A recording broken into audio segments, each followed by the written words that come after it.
Hello there fellow acolytes of the Sega Saturn, and welcome to another Saturn Gems video. The series where we look at a variety of different Saturn games. Some rare, some common, some expensive, some cheap, some that are local and some that are imports. Let's start this list with a very cheap game, but one that's still worthwhile playing. That's Loaded. Loaded is a top-down 3D shooter where you control some psychopath in various different environments. You start off in a prison, but you do get to some more open areas too. It plays very much like Smash TV, if you ever played that back in the day, where it's just frantic, constant action, and lots of violence, lots of blood, lots of enemies, lots of explosions, and it's pretty mental. You have a variety of different characters to choose from the psychotic clown Flank to Mama, which is like this big thing. They have a variety of different characteristics. Some are slow, some are fast, some have got good armor, some less good. They also have different weapons and ultra weapons, so there's a lot of variety there. There are 6 different characters to choose from, and of course every time you play, if you choose a different character, you're going to get a slightly different experience. The game is pretty frantic and actually pretty long. There are 15 levels, I believe, and the levels are completely huge. It will take you a long time to get through each level. I think on average a level the first time I was playing would probably take around 30 minutes or so. Sometimes a little bit less, but usually be around the half-hour mark. So the levels themselves are pretty lengthy. The one thing that I would recommend though with the game is not to do it all in one session. I had some long sessions and I had some small sessions, and to be honest, with the long sessions, you start to get a little bit pissed off with it. I mean, even in the shorter sessions, because the levels are so long, you'll find that by the time you get to the end of a level, you're completely exhausted of the game. It's not a game to play like in big doses. You jump on, have a quick bash, and then save and exit. And each level does kind of overstay its welcome. That said, it's still a fun game to load up and have a quick bash on for a bit of manic action. It does support 2-player cooperative as well, so if you have an extra Saturn pad, you can plug that in and play with friends and have a better time. It does have its drawbacks, as I say. It can get a bit repetitive. Some of the enemies, particularly the rats or rat type enemies, can be very, very annoying because they just constantly swarm you. But you'll still have a good time with this. Don't expect to get through it unless you're going to use cheats, but it's still a good game to stick on for a nice bit of fun. As I say, the game is pretty damn cheap. You can pick it up and add it to your collection, and it's a worthwhile play. The next game on my list is Virtua Cop. We covered the second one on an earlier episode, but the first one is still a really good game to play.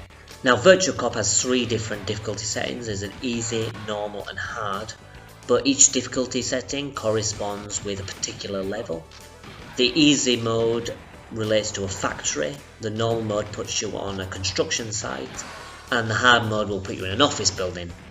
Each stage is progressively more difficult than the last, and it's a damn good experience. Like with the last game, if you play it in co-op, you're going to have a lot more fun, and if you play it with a light gun, you're going to have even more fun.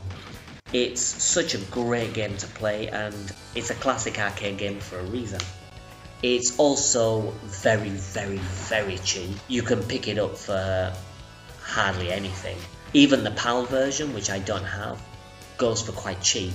I picked up the Japanese version because I had the second one on a Japanese version, which I got on a special deal.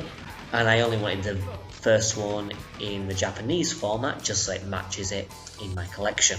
The game is pretty short, but you know what, it's that one of those kind of games like with the second one, where you'll just play it again and again. It's a blast to play. There are only 3 levels, so you'll get through it pretty quickly, but you'll have fun every time. Definitely a game I'd recommend, particularly for the price. The second one is better, as I say, but the first one is still damn good.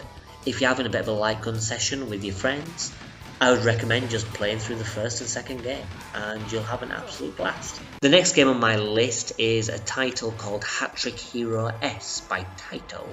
This is another cheap game, and it's a sports game.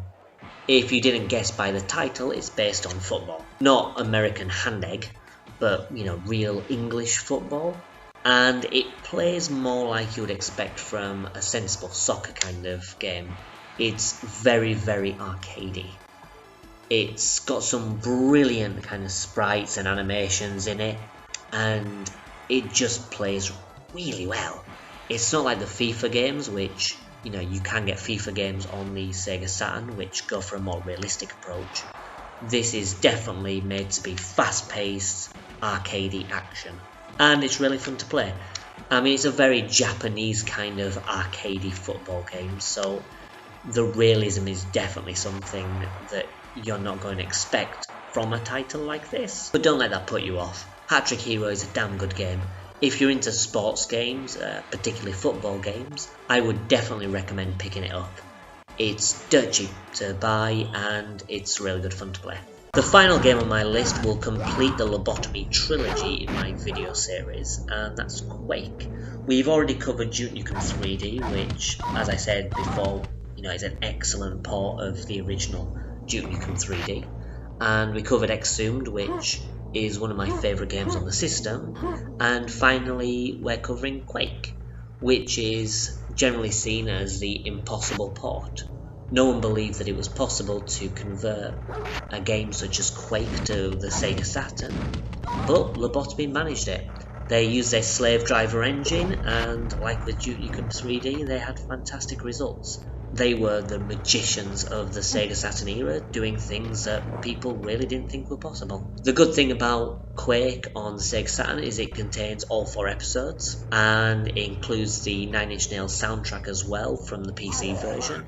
And for the most part, the levels are pretty much how you remember them from the PC version.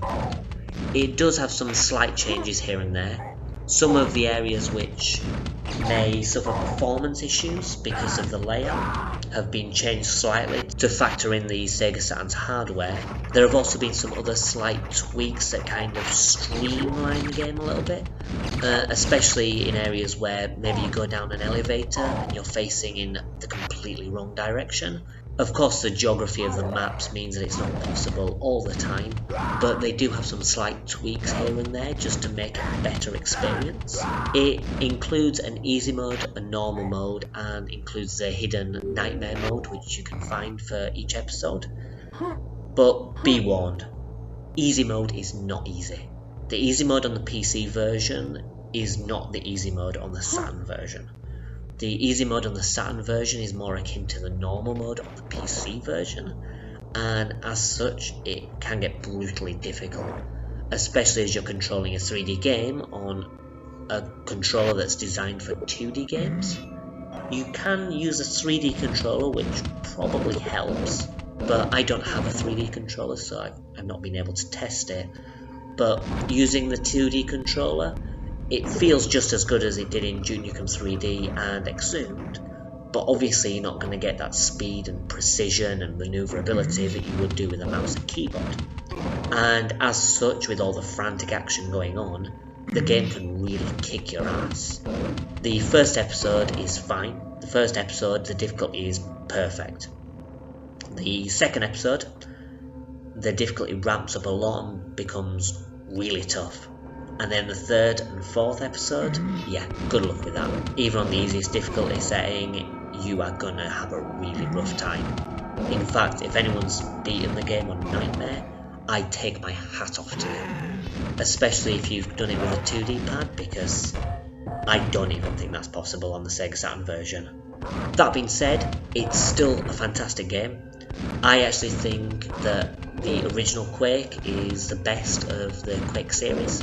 Quake as well is a really cheap title. You can probably pick it up for like 15 to 20 quid. So this is definitely a game I would recommend to everyone. Now the final game on my list is Rockman X4. If you're following my channel, you'll probably notice I'm currently doing a playthrough of Rockman X4 at the moment. and having an absolute blast with it. As of recording this video, I've actually beaten Rockman X4, and it's an absolutely fantastic game. The game did get a Western release of Mega Man X4, but I believe this was only available in America, and like with the other two games, it's a pretty expensive title if you want to get the Western version. The Japanese version is a lot cheaper, and honestly, I would say it's probably worth picking up the Japanese version rather than the English version because of the price differential. You're not going to find anything that's going to concern you. The game doesn't really contain any Japanese that will affect your enjoyment. Sure, it has cutscenes which are in Japanese, but you can look up those on YouTube if you really want the story. At the end of the day, it's a Mega Man game, so the story is, here are some robots that have gone wonky and you have to kill them. Then fight the big bad guy, which in the X series is Sigma. That's it. That's the story. You know, there are a little bit more complications, obviously you've got the dialogue and stuff, but for the price difference, I would definitely recommend picking up Rockman X4 over Mega Man X4, but it depends on how big of a fan of the series you are. If you want to spend the money to get the American version, then fair enough. But I think that the Japanese version is superior, mainly because of the box art. The box art on the American version, as is the case with a lot of retro titles, the Japanese version is really good, and the American version is horseshit. So as such, Rockman X4 will probably look a lot better in your collection. As for the game itself, it plays just like an X game. Because this is the first 32-bit Mega Man X game, it looks a hell of a lot better than X3, X2 and X1, because it takes advantage of the Sega Saturn hardware. The levels, the Mavericks, and X of course himself all look fantastic. The music is awesome. The actual Maverick stages themselves are all really good. There are a couple I don't like. For example, the Stingray level I find to be not as good as the other ones because the bike sections are a little bit shitty. They look cool, but to be honest, I don't really think the bike works as well as it did in X2. But it's still a reasonably enjoyable stage, and the boss is, pretty cool. The other stages themselves are all really good. There's a nice one that's on a train, which is a particular highlight for me. There's another one that's set in a beautiful jungle. There's another one which is a sort of a cyber computer type area, and you have to do like these mini speed runs and stuff. There's another that's on like some kind of aircraft carrier, and then you take down this Captain Owl thing. So yeah, I mean, the game is just full of like brilliant Maverick stages. The final set of levels aren't as good, and I would say this is a thing which kind of holds the game back a little bit. The final stages after you've beaten the initial 8 Mavericks are really just a boss rush. In the other games, you had a bit more of a stage to it, so you actually had platforming, but in this, there's very little platforming involved. It's more or less, here's a boss, now you're on the next stage, here's another boss, here's the boss rush. And it's a little bit disappointing, to be honest. That being said, the final Sigma battle is probably my favourite from the first 4 X games. There are 3 parts to the final Sigma boss, which I won't spoil here, but all 3 parts are pretty enjoyable. The second part involves a fair bit of kind of RNG, it seems, which sometimes it can screw you over. But aside from that one slight gripe, the final boss is really, really good. As is the whole game, to be honest. As say, the Maverick stages are excellent, the music is excellent. You can play as X, and you can also play as Zero, who plays completely differently to X because you don't have a buster, it's all based around your sword. And when you beat the Mavericks, you unlock special kind of moves. They're not sword upgrades or buster upgrades or anything like that, they're just different kind of attacks. And it has a very different feel to it than playing through as X, which gives you a reason to play through multiple times. But to be honest, the game is just so good you probably will want to play it multiple times anyway. Rockman X4 has an excellent reputation in the X series. A lot of people say that X4 is not only the best of the X series, but also the best of all the Mega Man games, which I'm not entirely sure is the case for me, because I prefer 8, but possibly X4 is the second best out of the games I've played.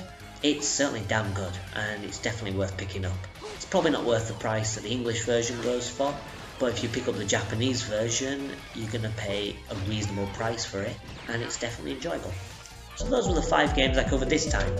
We had Loaded, Virtual Cop, Hat-Trick Hero S, Quake, and Rockman or Mega Man X4. Look at that box art. How can you say that that's not better than the American version?